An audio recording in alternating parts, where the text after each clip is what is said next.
सास बहू का लिव इन रिलेशन।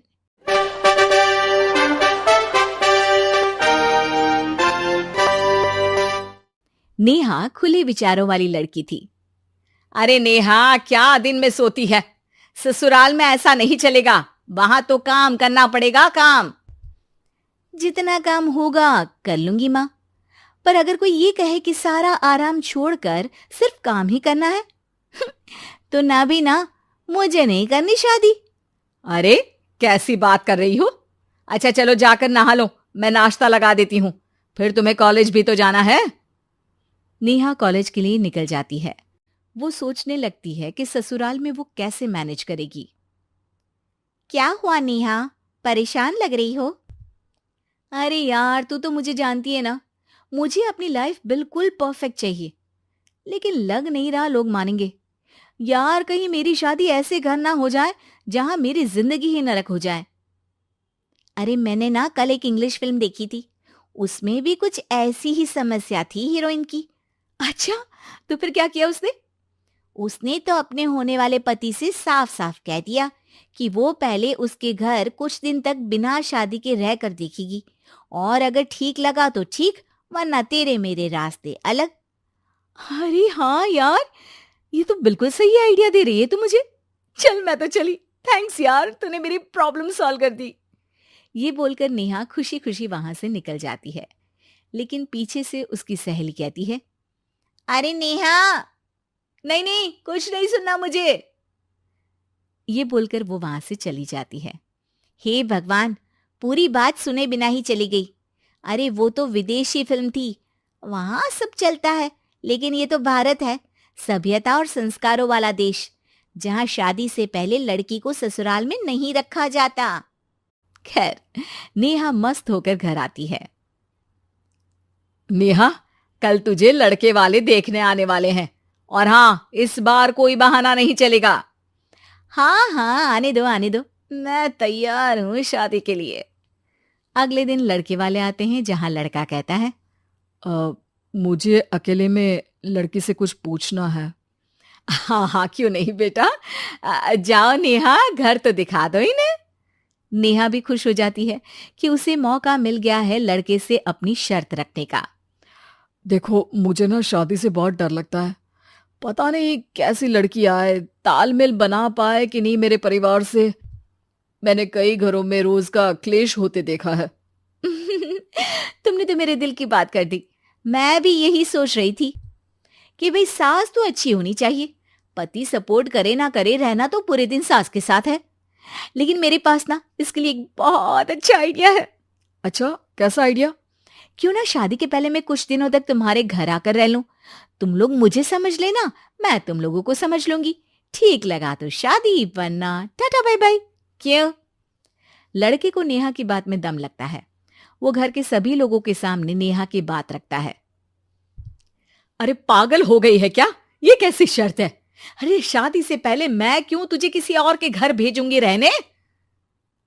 अरे लड़की के ख्याल तो 20 साल आगे के हैं, इतनी भी खुले विचारों वाली लड़की नहीं चाहिए हमें। अरे माँ, क्या बुरा और गलत बोल रही है ये? रहना तो हम दोनों का है ना। कल को कोई परेशानी आई तो तुम सब तो ये बोलकर निकल जाओगे कि जिंदगी तुम लोगों को ही निभानी है।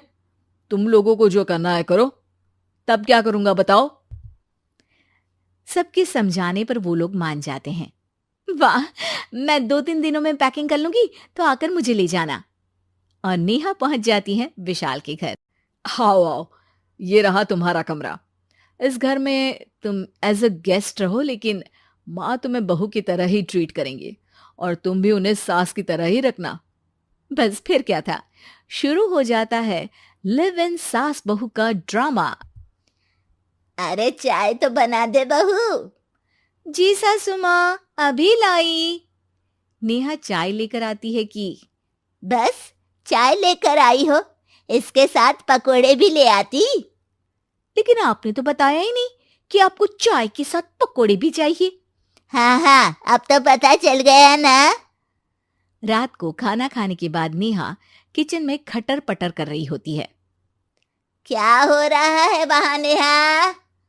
माँ जी, मैं ना रात को अदरक वाली चाय पीकर सोती हूँ, ये मेरी आदत है। अच्छा, तो जरा मेरे लिए भी बना देना। दोनों सास बहू रात को चाय पीती हैं। अगले दिन नेहा, मैं मंदिर जा रही हूँ, मेरी साड़ी निकाल कर बेड पर रख दे। नेहा सास के लिए साड़ी निकाल कर रख देती है। वो देखती है कि उसके आने के बाद से सास ने घर का कोई भी काम करना छोड़ दिया है। यार मैं क्या करूं? ऐसा ससुराल तो मुझे नहीं चाहिए था जिसमें मैं ही सारा काम करूं। मैं तो ऐसा घर चाहती हूं जहां सास और बहू दोनों मिलकर किचन में काम करें। हे भगवान, रात को चाय पी ली, पेट में गैस बन गई, अब तो चला भी नहीं जा रहा है। मुझे तो ऐसी बहू चाहिए जो हेल्थ के प्रति कॉन्शियस हो, क्योंकि वो ठीक रहेगी तभी तो मैं ठीक रहूंगी। दोनों समझ जाती हैं कि वो लोग एक दूसरे के लिए नहीं बने हैं। अगले दिन नेहा, जरा चाय तो ले आना। नेहा चाय के साथ चिला भी बनाकर ले आती है। सास खा पीकर सो जाती है। अगली सुबह तेरी बुआ सास आ रही है, उसे मैंने तेरे बारे में बताया है। तभी वहां गंवार सी एक महिला आ जाती है। चलो यहां से निकलो, कुछ नहीं है खाने के लिए, जाओ। ए नेहा, तमीज से बात करो, ये मेरी ननद यानी आशीष की बुआ है। हाय रे दैया, इतनी आकड़ वाली लड़की! अरे यही है ना जो शादी से पहले ही आकर बस गई है यहाँ पर। बस नहीं गई हूं, बसना है या नहीं ये डिसाइड करने आई थी, लेकिन इन लोगों के रिश्तेदार इतने गंवार हैं तो मैं तो ना कर रही इस घर में शादी। अरे भाभी, और क्या कमी थी हमारे आशीष में जो आपने ऐसी लड़की की शर्तों को मान लिया? अरे वो तो आशीष के कहने पर मैं झुक गई, वरना ऐसी लड़की को तो मैं घर में घुसने भी ना दूं। ए हेलो, ऐसी लड़की कैसी लड़की? हाँ, बिना समझे बुझे शादी कर लूं? अब तो समझ गई ना कि हम लोग गांव के हैं। भाभी को खाट पर सोना और रिश्तेदारों का गांव से आना जाना तो लगा ही रहना है इस घर में। हाँ हाँ, मैं तो किसी मॉडर्न घर में शादी करूंगी। ये बोलकर नेहा वहां से चली जाती है। अपने घर में आकर नेहा कहती है, ना मां ना, लिव इन में रहकर देख लिया, ये गांव के लोगों का कोई भरोसा नहीं है। खैर, नेहा की शादी एक मॉडर्न घर में हो जाती है, जहां सास कहती है, हे नेहा, मैं टेनिस खेलने जा रही हूं, आओ तो जूस बनाकर रखना, और हाँ, वॉलनट्स और ओट्स भी बना लेना। जी माँ। माँ मॉम बोलो डार्लिंग, माँ इज ओल्ड फैशन। बेचारी नेहा सर पर हाथ रख लेती है। हे भगवान, ये सास तो सास ही होती है, गांव की हो या शहर की।